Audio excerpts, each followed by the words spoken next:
dia, morada acadêmica. Bom dia, grupo Autopoieses. Hoje nós estamos e vamos falar da introdução do livro do Foucault, Dizer a Verdade sobre Si, né? Um título forte, um título que já se apresenta como um enunciado bastante, né, promissor. Nós estamos dando continuidade à nossa aula inaugural, que traz, não é, o porquê que nós partimos do Foucault com a hermenêutica do sujeito e também esse texto, né, que na verdade são as transcrições das conferências de Toronto, não é? Então, entre 31 de maio e 26 de junho de 82, né, Michel Foucault pronunciou uma série de conferências em 4 sessões no Canadá, na Universidade Victoria, em Toronto, né, com esse título, Dizer a Verdade sobre Si, né? E foi logo na sequência também dos seminários da hermenêutica do sujeito, que também é um livro bem denso, né, bastante conhecido de Foucault, né? As relações entre os dois textos são muito intrínsecas, são textos que nós claramente percebemos, né, que tem temas em comum, como a cultura de si, as técnicas de si, e a questão da parresia, que é uma questão que vai fazer bastante sentido para nós, que estamos pensando a autopoieses, né, e o contemporâneo por meio da arte e da subjetivação, né? Esse seminário de Toronto, não é? Ele é considerado muito especial, tá na fase do último Foucault, não é? Que também retoma, então, a discussão dos regimes de interdições e regras acerca da questão de como o Ocidente, desde o cristianismo, né, e também da era, os 4 séculos de era greco-romana, trabalhavam um regime de interdições sobre a questão da sexualidade, né? Não só do ponto de vista sobre o como essa questão da sexualidade diz respeito ao próprio corpo, mas daquilo que se pode ou não dizer sobre a sexualidade, né?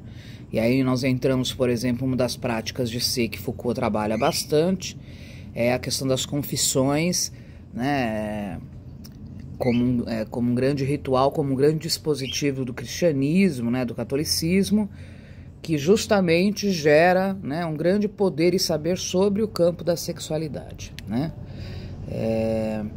Uma das coisas que me chama a atenção bem na introdução do livro, e que eu vou deixar hoje como um chamamento para a leitura e para a gente pensar, é que já nesse texto, né, ele diz, no interior dessas sociedades que herdam, portanto, não é, essa cultura cristã no Ocidente, há uma exigência entre dizer a verdade sobre si mesmo, né?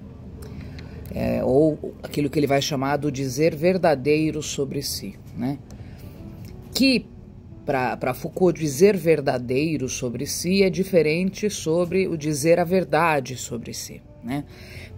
É uma questão, às vezes, parece semântica, mas não é só semântica, né? Porque existe, quando você pensa nesse dizer verdadeiro sobre si, você está considerando que existem essas interdições, né? E aí você é atravessado por esses discursos, com esta obrigatoriedade de replicar muitas vezes, de repetir e de manter determinadas normativas, por exemplo, no campo do que concerne inclusive a sexualidade, né? Agora, quando você pensa na busca de verdade de si, né? Aí tem uma grande diferença, porque nós estamos presos ao campo do movimento dos desejos, né? Lembrando até Deleuze, que vai ser um autor que vai dar continuidade a um pouco a essa lógica, né? Ou, como vai dizer o próprio Foucault, você vai falar do dizer a verdade sobre si no campo da parresia, né? Que é o pensar e falar livremente, né? Com governamentabilidade sustentável, crítica, né? Então, nós estamos falando de 2 questões. Este é um livro que vai trabalhar isso. Acho que talvez o maior ganho desse livro seja trabalhar essas 2 questões, né? Essa tensão entre esse dizer verdadeiro e esse dizer a verdade sobre si, né? E penso que a arte está nesse tensionamento, né? No campo dos afetos, né? E a questão de que a dizer a verdade sobre si passa necessariamente pelo outro, né? Quando eu falo que dizer a verdade sobre si passa necessariamente sobre o outro, eu estou localizando aí a potência da arte, né? A arte é aquilo que transfigura, né, as relações, que transfigura a própria percepção de si e transfigura o afeto sobre o mundo, né, do mundo sobre nós, inclusive, né, aquilo que podemos até também chamar de estesia, né. Então isso, no meu entender, pensando aí hoje, né, uma introdução da leitura, né, que ao pensar justamente essas interdições que provém do cristianismo, Foucault chega em outro lugar, aí já na era moderna, né, que é o deciframento de si mesmo com uma outra tonalização, que é dizer a verdade sobre si, não é? Numa atenta postura de silêncio e escuta, que é, né, a questão da parresia, que é um novo ponto de partida, portanto. Com isto, a gente então começa, não é, a compreender a importância do Foucault para nós chegarmos na ideia de autopoiesis, né, que diz respeito justamente a como se autoconstituir nesta direção do dizer a verdade sobre si por intermédios, né, dos discursos estético-expressivos, né, que nesse sentido formam uma ética da existência.